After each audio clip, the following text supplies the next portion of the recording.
Don't talk during the intro, James. Don't talk during the intro. Whoa. Hello, James True here. Good to see you. Welcome to Monday. It's September 9th, the 9 of 9. This is a special day for so many people. Those of you who have birthdays, hey, good job sliding out of the Stargate that you and I called your mother. Yeah, that's right. I did your mother. That's what I'm saying. Let's get started today with a wonderful show. Hope everybody's doing good. Yeah. Okay. We got a lot to cover. So much to cover. Oh. So much. We're going to see if we can do it. We got to talk about DNA today. We got to talk about DNA. We got to talk about DNA today. And that's where we're actually going to start. So let's see how far we get. First of all, prokaryotic, eukaryotic cells. You guys are probably used to this. You probably heard this. You're like, hey, I remember this.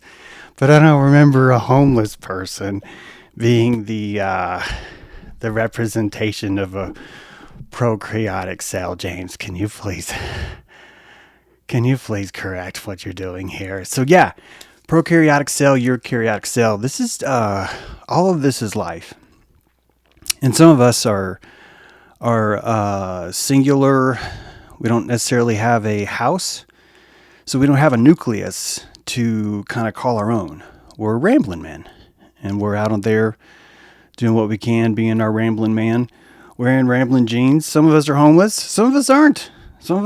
It's just a different way. And so the prokaryotic cell is the homeless man. The eukaryotic cell is the castled man. Both of these have their advantages and disadvantages. And I leave it to you to decide which one's better or worse. The key here is that both of them hold DNA. The prokaryotic DNA is more of a hobofire. It's like a spiral. It's like a torus, basically. The DNA is in the shape of a ring. To whereas the castle, he gets to spread his DNA around. It's a squiggly. It's a naked squiggly line. Cruising all over the place. That's what's going on. In order for me to go any further, a lot of people are into this hip, cool idea. Hello, everyone. Thanks for watching James True Live. That viruses are not real.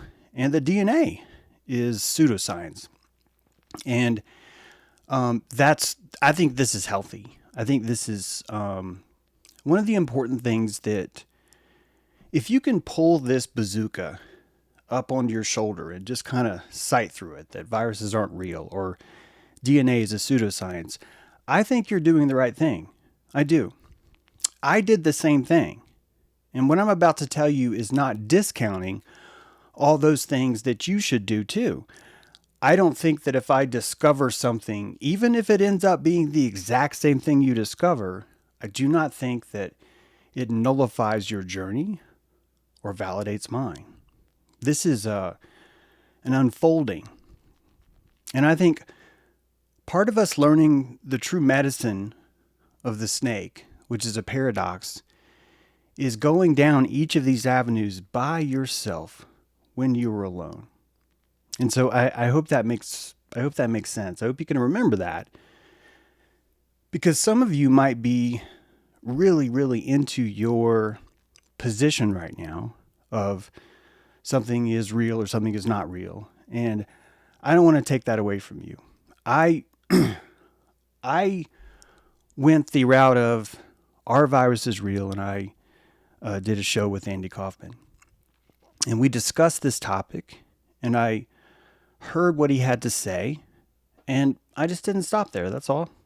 I was kind of like, that's really some good information here. Good data. It's a good perspective. And because I lavishly have a lot of calories, I spent them and said, I wonder if there's more. And to me, this is the key going back and forth. Some of you may not be able to afford those. My last book, I didn't get to go to Africa. I couldn't afford that. I mean, it would have been amazing. But it would have been like 6 months probably. I just know myself. It would have been Belize. I went to Belize for 2 weeks. I was like 8 months later. I was just like, who am I? What have I done with my son? Yeah, it's complicated. And I think Africa would have just been the same thing, quite frankly. I mean, I would love to do that. If you guys would buy my books, I could do that right now. I could go down to Chile. Yep. I go down to Argentina. I go looking around. I go up to Pacific Northwest and stick my nose up the smelliest holes of Orca. I'm getting off track. The point is that I don't want you to continue or change your mind. I just need you to know something, okay? The artist formerly known as Virus its name now is the prolific protein shell. And I can't even share this article without Dr. Sam Bailey blocking me. She won't even give me a reason. But because I wrote this article, I've been blocked. And so she has like thousands of followers, and it's been posted, not necessarily by Sam, but by her henchman that's on her site that says James True is dangerous. It's just like Jason Bashir's. The exact same thing happened here. And I remind you all that I'm kind of the internal affairs of the truth market. Jordan Sather tried to tell everyone there's a blue space chicken. That was kind of my first sort of like, hey, I'm going to shoot this thing in the head. This is kind of annoying. Let's see if it survives. And it's been going since then. This is why I'm tumultuous. I'm like guacamole that's tumultuous. I'm not trying to get off track, but in order for us to have a conversation, I need you to know that when I say virus, if I say virus in this presentation, I'm talking about a prolific protein shell. And that the etymology of virus really comes down to slimy liquid or poison. Now it says poison, but if you look at the etymology for real, it actually is more specific. It is the venom of a snake. And I've told you guys that the oldest form of medicine that I've been able to find is some crazy dude duct taping. They didn't have duct tape, but just go with it. Duct taping a venomous snake to the end of a pole, a stick, and walking it through a valley of lepers and saying, hey, who wants to be healed? And that there are certain people in there that are so tired of their situation of being leporous, which basically is the lack of ego. Your fingers curl. It's not just a skin thing. Your fingers curl. Your spine is completely hunched over because you're still in an animalistic state. And that it turns out that disease itself is actually what lifts us out of there, because disease ends up stimulating what we would call, or used to formerly call, an immune response. Some of you guys get really mad when I use that word. The body knows who it is, and it knows who it is not. And when the body is something is placed inside the body that it thinks, I do not associate with this splinter. I do not associate with this adjuvant. I do not associate with this spear, right? The body elicits a response, and it literally understands which way is out. This is a profound kind of intelligence. And we miss it as we scurry around right now, which is healthy, insisting that everything is fake, brah. It is, but if you go down the road as much as I have, I wanted more than anything else to take rabies out back and shoot it in the head, and take it to all the creatures that it's caused pain to and tell it doesn't exist anymore. And I couldn't do it. It led me to write my last book. My last book is me coming to the church of, well, fuck, if it's not virus, then it's got to be a prolific protein shell. And that when I started to look at what a prolific protein shell was, I really found it was an opportunity for medicine. It's an opportunity for medicine. I do not need you to think about contagion as being from the protein shell. I personally think that the protein shell is a shadow of the disease that is already there. I'm a little bit more in the electromagnetic camp when it comes to sickness.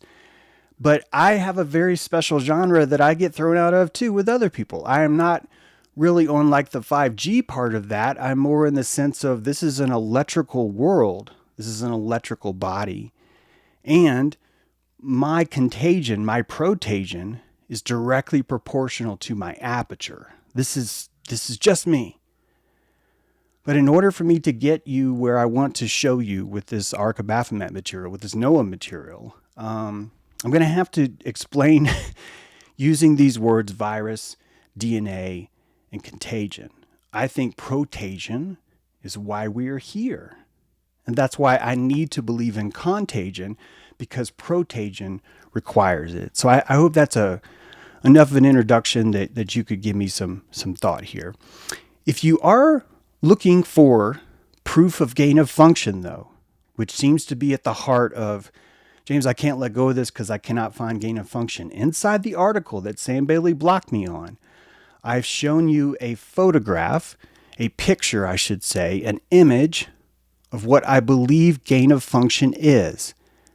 And this word is called cellular absorption. And it is visible through an extracellular vesicle, and you're looking at that right now. All the little dots you see are a contagion. I think what really has caused most of the debate is, for one, medicine requires deception. We're going to have to do a whole show just about that. There's an article I wrote called Paradox of Medicine. If you want to dive in, you can do that. But it actually does require deception. The fact is, you actually do have to think that the medicine is poison. You have to believe that that's true.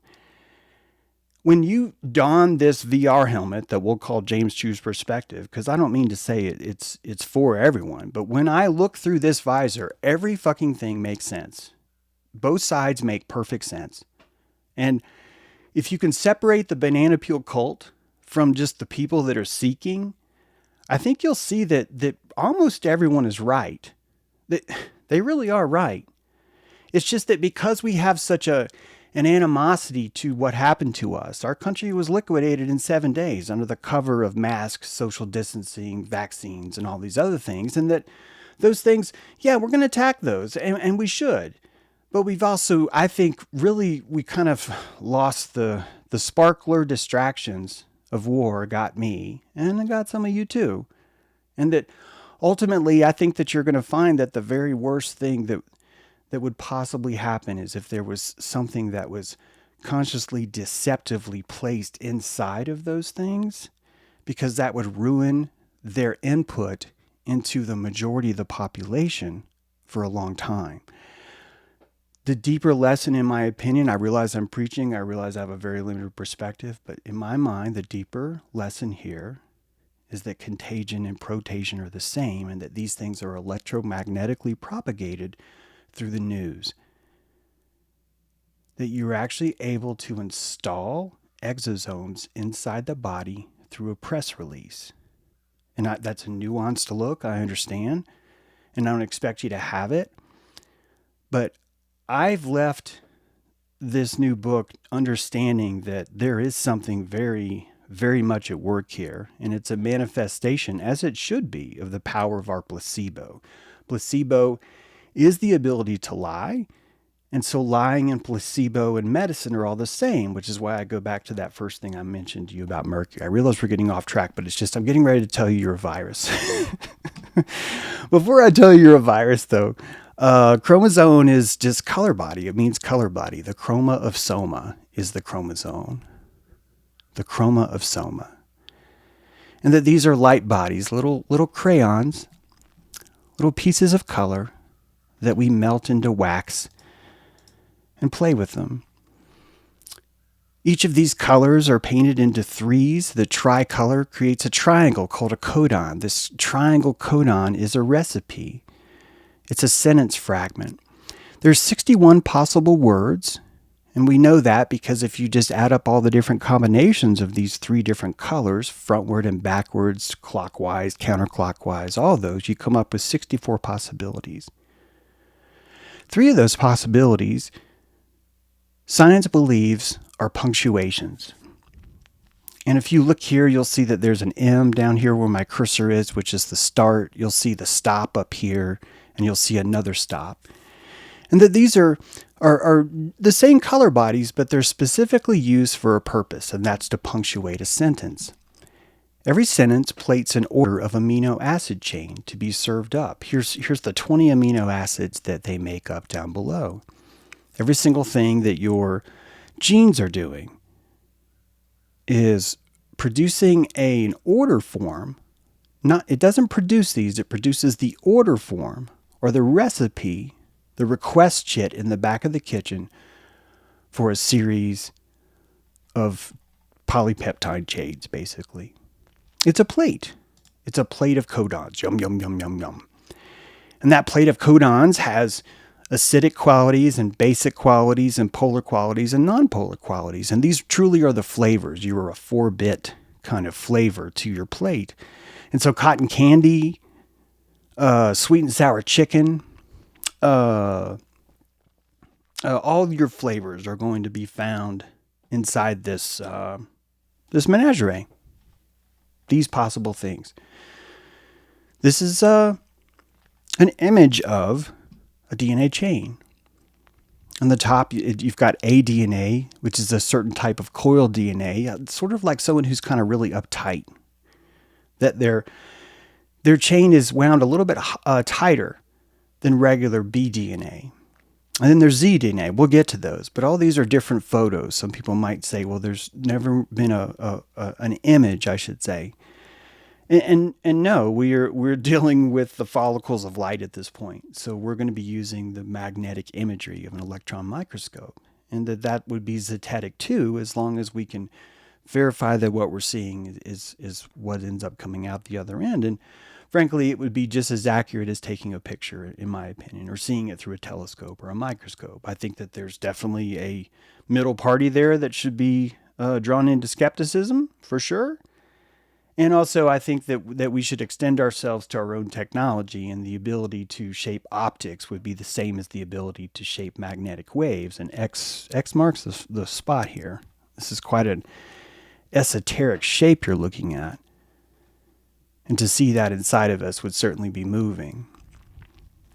So to understand what's happening, I want you to think about HTML code. HTML code here is listed in black. It starts off with caret P caret.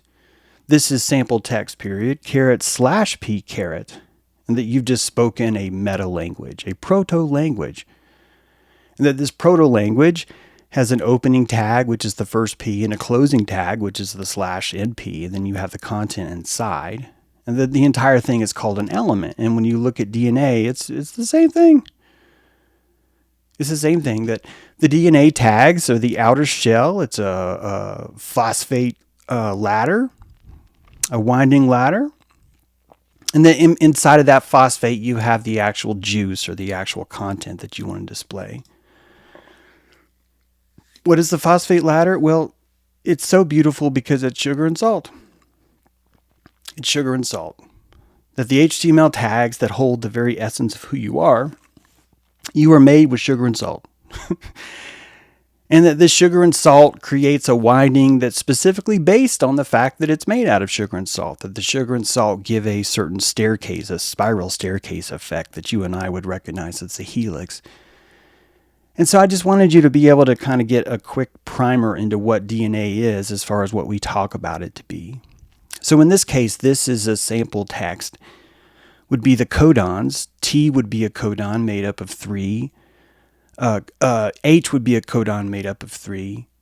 These are the crayons we talked about. And that all these different codons, 3 each, would be formulated together, and that they'd be separated by a piece of salt and a piece of sugar. And that's code. Now, this isn't determinism.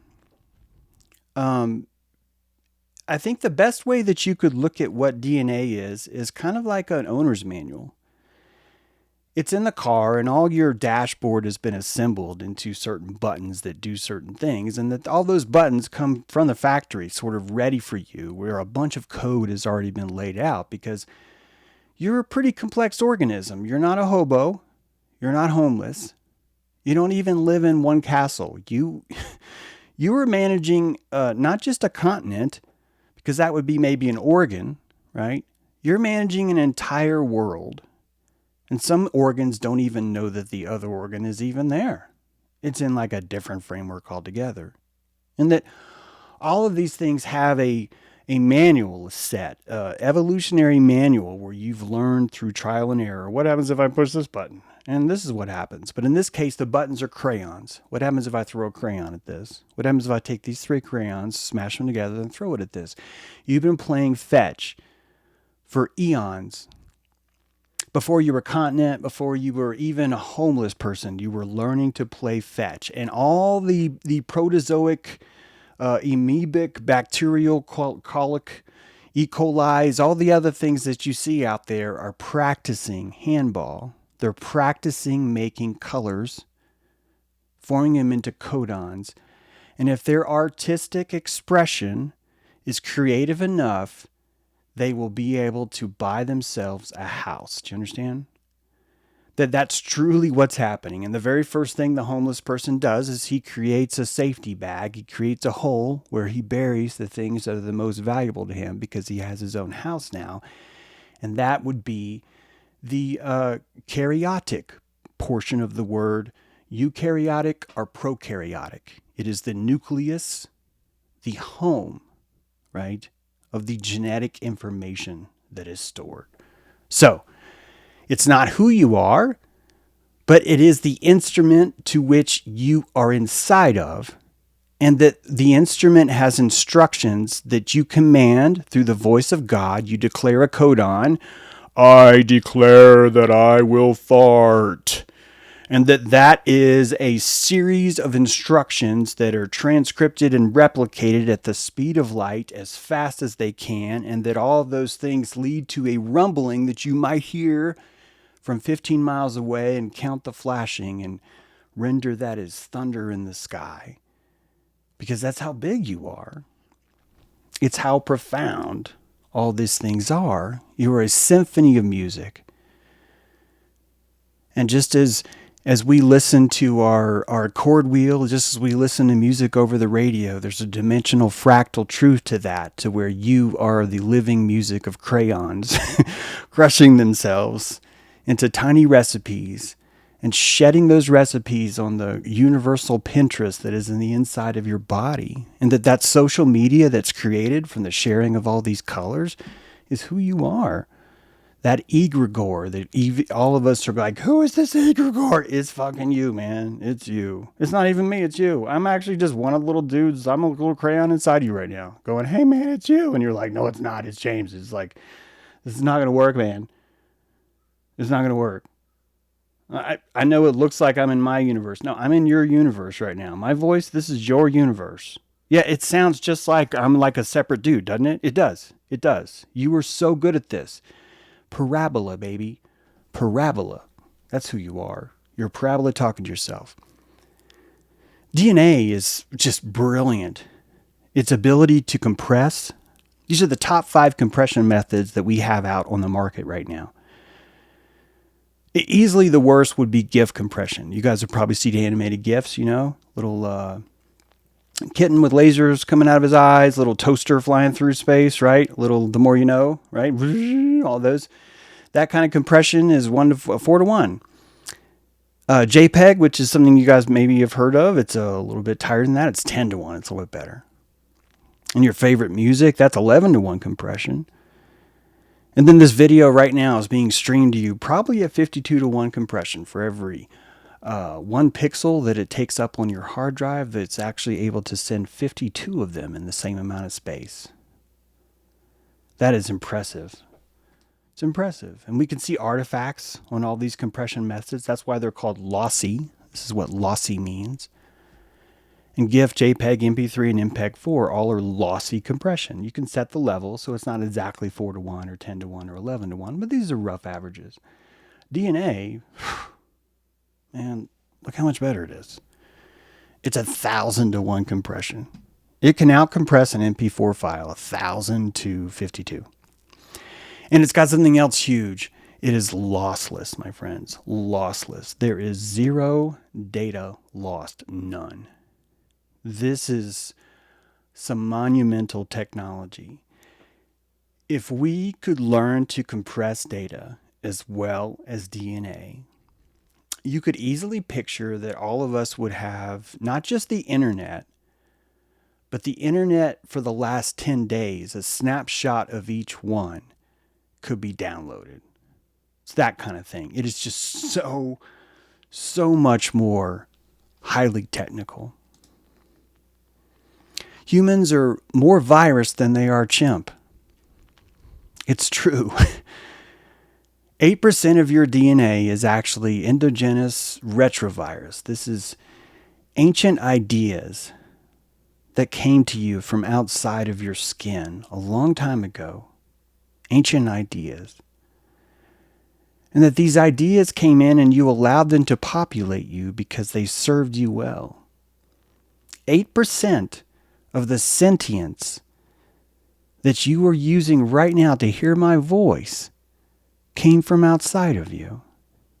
It came from what we call a retrovirus. This is a positive virus. A virus that we have harnessed and utilized as a crucial member of our crew. Remember, if you don't want to use the word virus, just call it effective protein shell. I just think that we're losing a lot. The word virus is pretty cool because it does mean the venom from the snake. And this really is at the paradoxical heart of what medicine is. Which is why some of you have already placed that word in the fire and set it on fire. I think you could still pull it out. I think you could pull it out and wipe off the carbon, that black stuff. Give it a good washing. It's melted, but I think you're going to need it. If you want to understand who and what you are, I think it's going to be necessary. If not, you're going to have to say radicalized protein shell. Radicalized protein shell. RPS. You could call it RPS.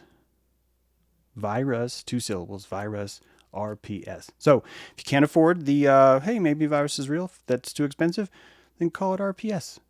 And then you'll just lose that one syllable, but you can save those calories for later. Because I know you're going to use those calories for something. I know you're putting those calories into some good things. They are. Keep it going. All right. 8% of your DNA is this virus. Think about that only 2% of your DNA is unique from a chimpanzee. The point being, this is a large part of who you are. It's a large part. 90% of maize and 45% of the human genome is transposable. What is transposable? This is a genetic weather. I think that's the best way to look at it. That all of us, from the corn to you to me to the homeless people to the person in the thickest castle in the world, there's nothing you can do about what I'm going to loosely call the muons that are penetrating through all the lead walls that you think will make you safe. And that the truth is that 45% of you is genetic weather. It's just pouring through you. Even right now. And that not just you, but corn itself, 90% of it is transposable. That's what that word means, transposable. And that what's happening, if you could look at it up close, is that it's like the pixels are melting and it's being replaced with new pixels. And those pixels are melting and they're being replaced with new pixels. But when those pixels melt, they actually go into each other and then reform. So it's almost like a lava that's inside of the stone. And that this lava is running through us all the time. There's nothing we can do about it. This is why I think we're symbiotic. This is why I don't mind you saying sovereignty, but I've had to really check myself personally and said, you know what? I used to wish I was fully symbiotic, but it turns out I'm just symbiotic. I mean, I used to wish I was sovereign, but I really wish that I was more comfortable with just being symbiotic. And to me, this really helped. Finding virus again and understanding how positive it was, to me, was the medicine. To me, that's the medicine. And the entire thing that happened in our country, I think, was just so they could close it down, so they could liquidate the whole thing. But I'm getting off track there. Transposons. Interrupted DNA sequence is allowed to jump from one piece of DNA to the other. Barbara McClintock discovered these transposable elements in the 1940s. She did that by analyzing corn. She was out in the cornfield. I'm in the cornfield, analyzing corn. It's an amazing day. My name is McClintock Barbara. I'm analyzing corn. No one knows what DNA is, but I'm going to tell them, yeah. That's basically her life. And people thought she was crazy. She got so much flack for that because people were looking for this universal thing. And she was telling them it's not going to work that way, buddy. It's not. And it turns out she's right. No one knew she was right when it happened, but it's true. Guys, look how much of you is genetic weather. 45% of you is genetic weather. 8% of you is virus. Guys, the golden ratio of what makes you human is exactly that. You are in a relationship with something that we call the environment. And are you ready for this? The environment is what's outside of your nucleic shell. The prokaryotic, the eukaryotic is you building yourself a castle wall called a nucleus and going inside it and saying, I live here. I am only my nucleus and that's all I am. And that when you live here long enough, you start to think that all this shit outward is the outside world. You start to think that everything from the edge of your nucleus to your cytoskeleton is not you. You associate into the internal safety of your karyotic shell. Karyotic shell. That's what it is. It's an ark. Excuse me, I've told you guys a lot about the mythology, the oracle mythology. The idea that we know things without knowing it. There was a time when I thought, well, it's got to be the Jews, right? They had a secret book. Someone got it. A bunch of people got bashed for it. I'm just telling you, this is my journey. Hey, I'm not proud of it. This is my journey. But, it's always like the secret's there, but they're hiding it from us. And, and that's a lot of fun. It was an interesting playground. You could burn a few witches. I recommend burning gingers. They can handle this longer, so they can put up with your abuse a little bit more. So, find a ginger. Work this stuff out. And then when you're ready for me, come back, because you're going to find this thing called the oracle mythology, which is where we know things because we know things.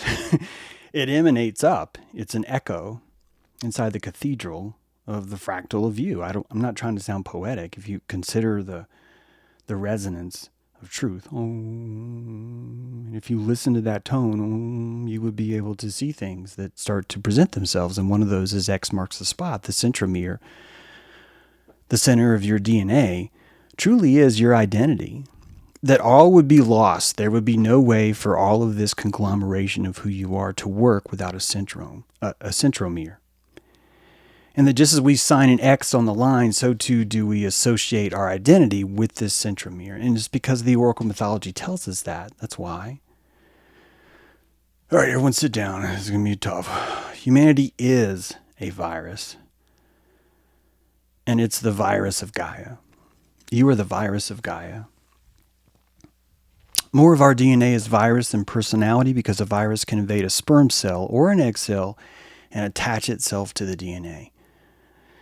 This virus becomes you before you've even inseminated and stays with you until you modify your genes through... How do you modify your genes? You could get them hemmed. You could make cutoffs.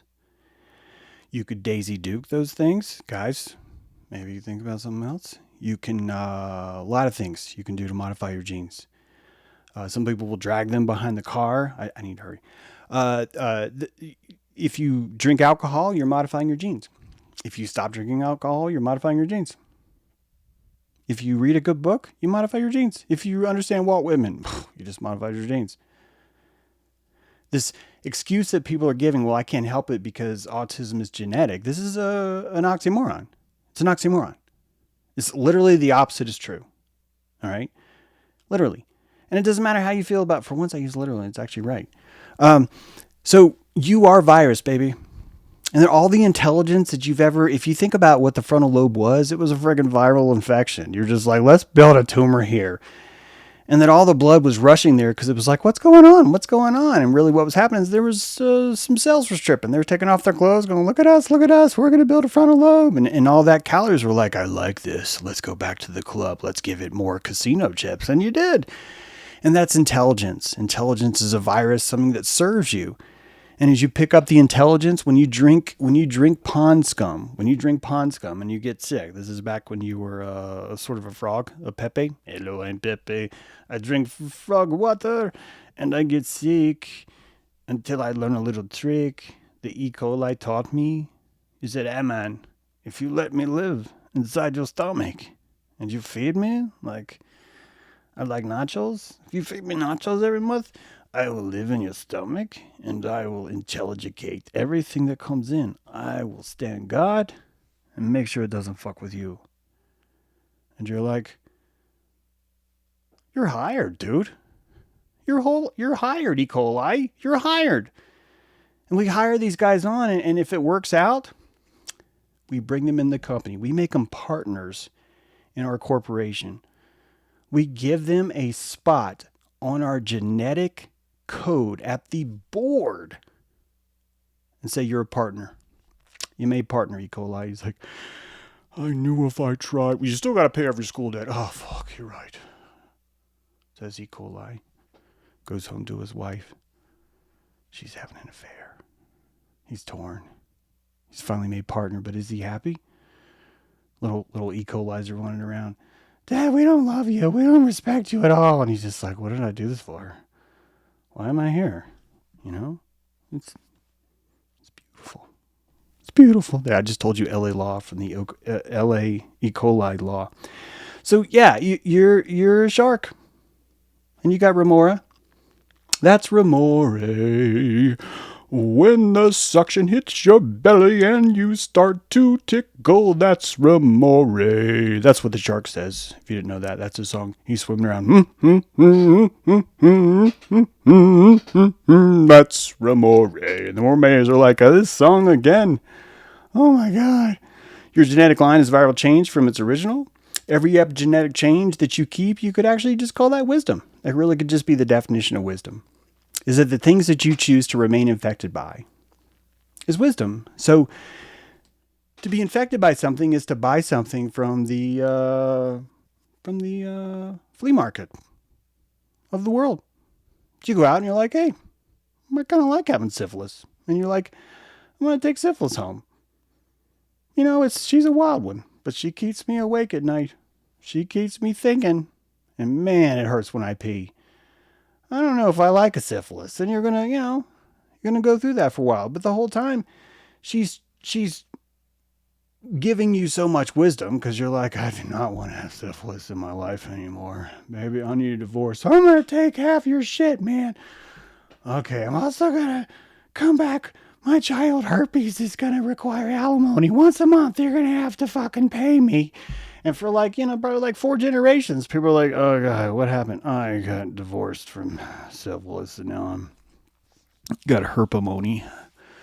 Herpamony is when you pay alimony to the syphilis through herpes. If you didn't know that, all these things are part of. Dude, you need to get out in the sun more. Oh, thanks, Victor. Appreciate it. Thank you much, man. Thanks for that. That is awesome. So here, you guys, look. Look how I'm not in the sun. Oh, I'm so decrepit. Help me. Oh, my content sucks because I don't have a tan. If only I had a tan. If I had a tan, people would watch me. But since I don't, all of my ideas are moot. Isn't this kind of like the theme of Fox News? I'm pretty sure this is Shepard Smith. That fucker has a tan. Middle of winter. He's like, this is Shepard Smith, and I have a tan. And Victor's over there going, oh my gosh, Shepard. Oh, fuck, you were so tan. Oh my God, I fucking want you so bad. Oh, Shepard. Oh, Shepard.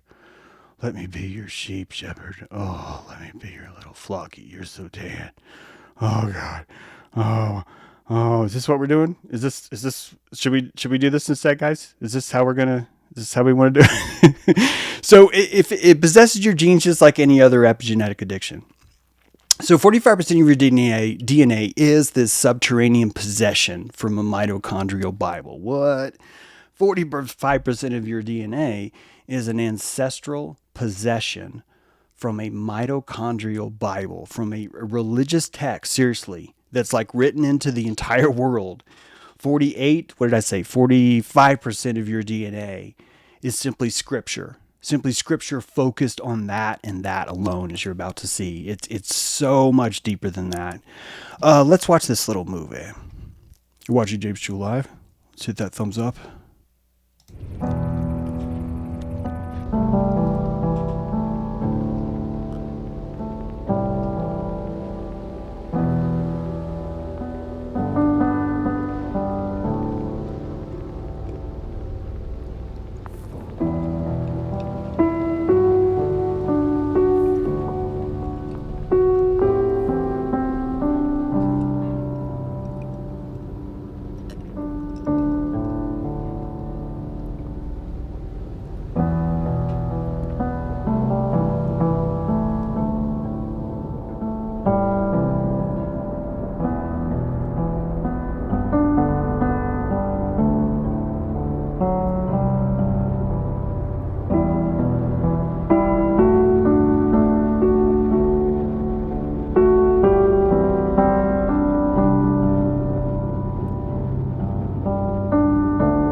Quetzalcoatl.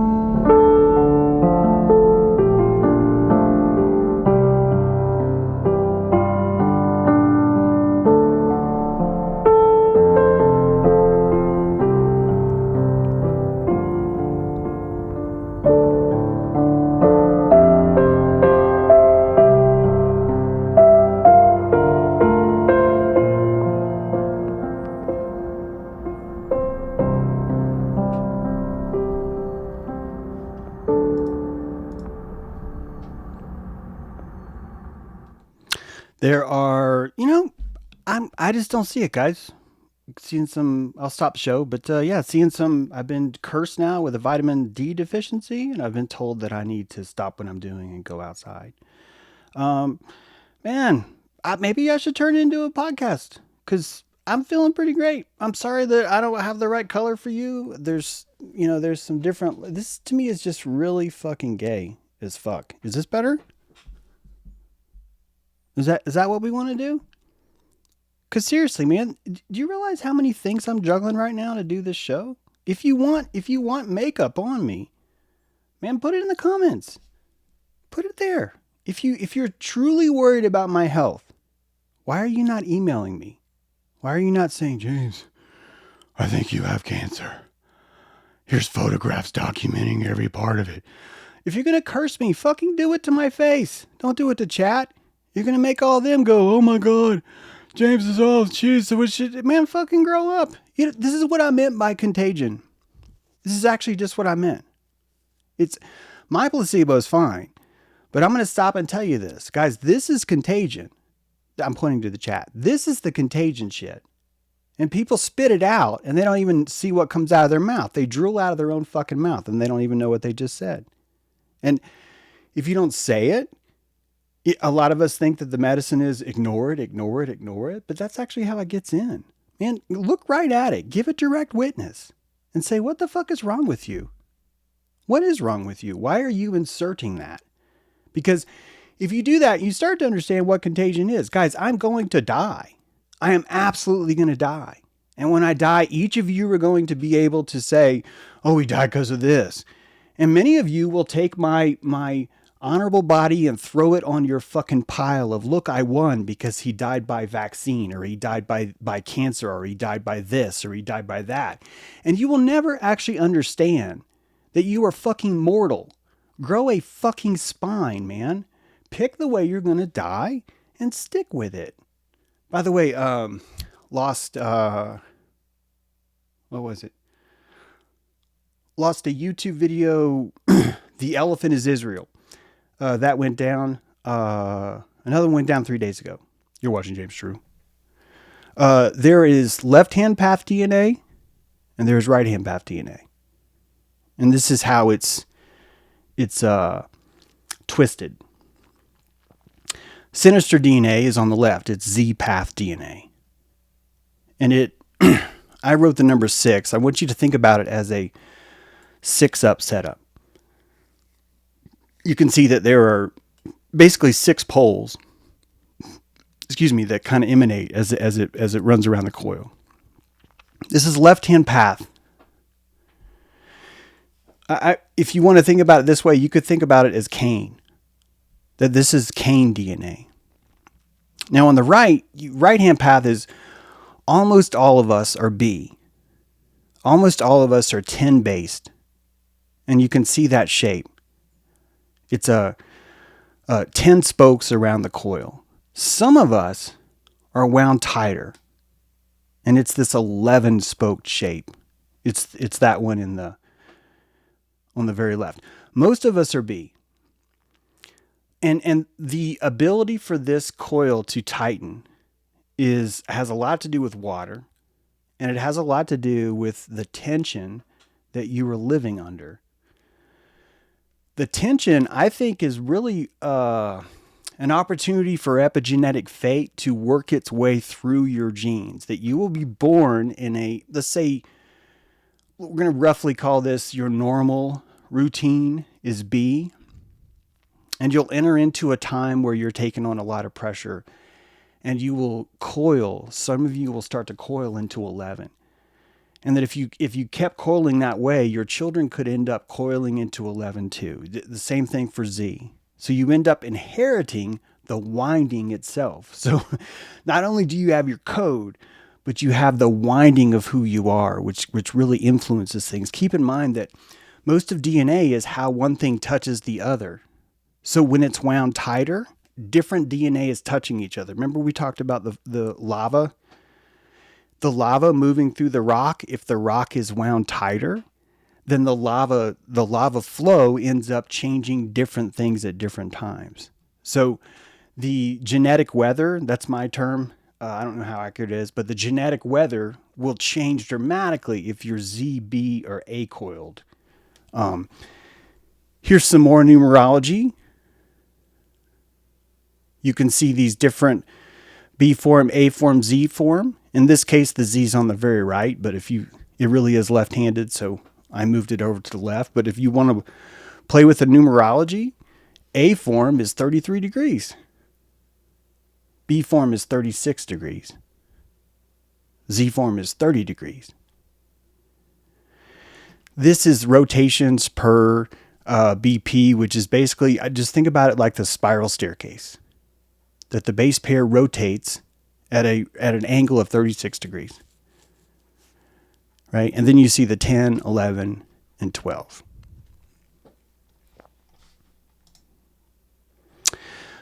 We are transcribed through music. DNA has these major and minor grooves. The transcription factor plays a major chord, but if you consider that, every time you transcribe, you're plucking the notes of the minor along the way.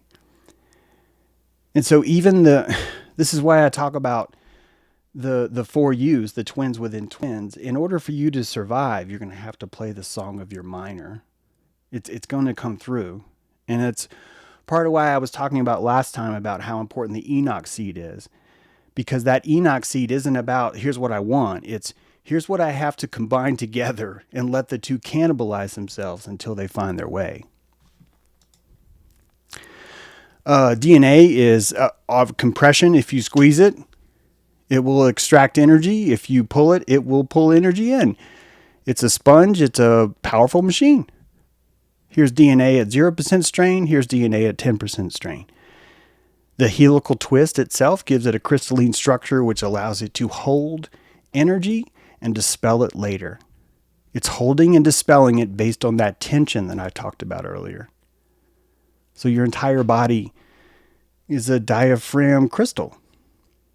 It has the ability to absorb, hold, remember, I should say, and then extract that energy later.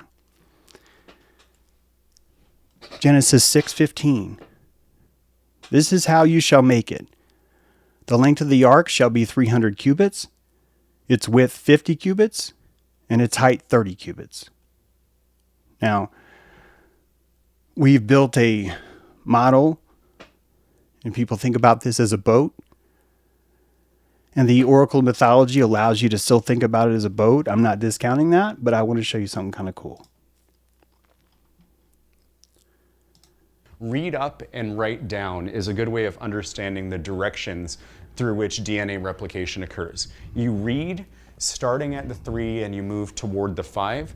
But as you write it, the new strand is being produced with from the 5' end over to the 3' end. All right, so read up 3 to 5, write down 5 to 3. And the Noah's Ark has this 3-5 built into it. The 3 and the 5 are built into the code. And that's not all. Whoops, wait. Read up and write down is a good way. Thank you, buddy. So the protein, the sugar and salt I told you about, because of the way that the sugar and the salt is shaped, DNA has a way of automatically assembling to where there's a front side and a back side.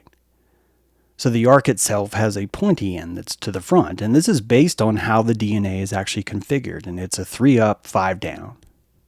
So the sugar on the outer edge gives it the idea that if you want to go up, it's going to give you this helical spiral that we know as the DNA itself. So no matter where you are on the DNA, simply by looking at the edge, you know which way is out, which way is up. Now there's another number though. This is how you shall make it. The length of the ark shall be 300 cubits. Its width 50 cubits and its height 30 cubits. I've just told you that the width and the height, they're based on how the DNA is copied. So if the ark is going to preserve, thank you, Sandy Fair. I'm glad someone sees that. And Ginger, yeah, this is pretty cool. I just found this. I'm sure others have found it, but I just was like, holy fuck, this is dope. That in order to preserve life inside the ark, you would need this ratio of 3 to 5. Okay. Additionally to that, this is going to be a little bit more subtle, but I swear this is legit. At first, you might dismiss this as saying, well, that's just a nanometer. It doesn't really mean anything. But I want you to hear this as well as I can say it, because I am very ignorant when it comes to the scientific terminology. The chromatin fiber itself, when you saw that animation of, I think I look fabulous. When I showed you the animation of the Quetzalcoatl coiling around itself, active DNA is not coiled like that. Active DNA is loosey-goosey. It's like, I can sort of breathe. But when you start to enter into the phasing of replication, of cellular replication, this is not transcription, but of replication during the mitosis of I'm pretty sure it's mitosis. Forgive me if not, prove my lips. But during the mitosis of that, yeah, it's mitosis. The meiosis would be pre-blastocyst, I think. But that mitosis, that separation itself, during that separation, in order for you to copy the ark, you would need to assemble in 3 to 5. But more importantly, the coiling, the turning yourself into the snake, there's only one proper way to do that, and it's at the 30 nanometer packing. That only in 30 nanometers do you see these shapes, A, B, C. These are coils within coils within coils. And that only happens inside the chromatin fiber when it's packed to the degree to where a complete revolution fits inside of 30 nanometers. So that really starts to unwind and give us this idea. Not only do we know these things about DNA, but the DNA is pretty powerful kind of software. You have 4,200 genes in your body, but only 200 of them are inside this XY chromosome. Here's just some different places where you'll find different things are done. Melanin is controlled a lot. A lot of it is controlled in the autosome 15. Empathy, Down syndrome is done in 21. Gingers, you girls, guys, you reds got this in your 16th autosome. And you could even imagine that after the melanin is installed in 15, maybe some later code came and said, oh, let's allow for a little bit more ginger. And that this is software on top of software on top of software on top of software. I know that because of the way the final chromosome, the 23rd chromosome, works. I believe that your giants in the Bible had 22 chromosomes. I believe that the 23rd chromosome was added as a key, a control module that allows you to set preferences easily. The 23rd chromosome only has 200 genes, as I said before. It's super small. Not only is it super small, but some pretty big important things are controlled there. One of which is how colorblind someone is. One of which is what sex they are. And you might be, what do you mean colorblind is? If you were creating a person that was trying to see full on like Noah, and you wanted to turn down what they see, this is a lot to explain. One of the ways you could do that is adjust there from 8K to 4K to 2K to 1080p to 640 by 480. And that by turning down the aperture of humans, we create this lie state that we have, which is why I think all the Egyptians have their nose cut off, but I'm getting way off track. But that these kind of things would be set through this 23rd chromosome. It's a control panel, basically. The Y chromosome, that final chromosome, the only sex chromosome, is suspiciously handy for several reasons. It glows in the dark thanks to fluorescent dyes that are built into it. It's almost like someone wanted a long time ago to make it easy to look at the Y chromosome through a microscope, and that they just left that marker in there.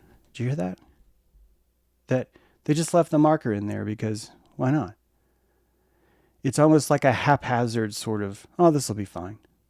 I write code the same way. I write software the exact same way. I'll leave a comment in. I'll leave a if 1 equals 2, which means it places everything inside of there. It never happens. But I want it there for later. And the genetic code has so many of these things. So much of this just seems to be a clipboard on top of a clipboard on top of a clipboard. Even the SRY, the actual protein that gives us our sex before birth, is an afterthought, meaning that if you do not have that, you're still going to have a sex. You're still going to have a gender. The SRY allows you to personally go in and flip a switch and say, has PP, does not have PP, or hoo-hoo, right? Hoo-hoo or PP. There's like a Boolean switch, like a light switch, and it only comes because of this SRY protein inside the 23rd chromosome. So it's very, very much a rigged system. Rats grow there. I've run out of time because we had to talk about my skin. These are hermaphroditic organs that grow. Both of them grow at the same time. And it's more about the Apocalypse of Adam, which is a book found in Nag Hammadi in Upper Egypt in 1945, that Adam was divided into 2 aeons. I hate that I can't finish this, but whoops. I really wanted to talk about this, but we had to talk about my skin. I will do that next time. Appreciate you guys. I will be back tomorrow. We will cover more of this stuff. Hope you guys enjoy the show. Let me know what you think in the comments. And yeah, we'll see you next time.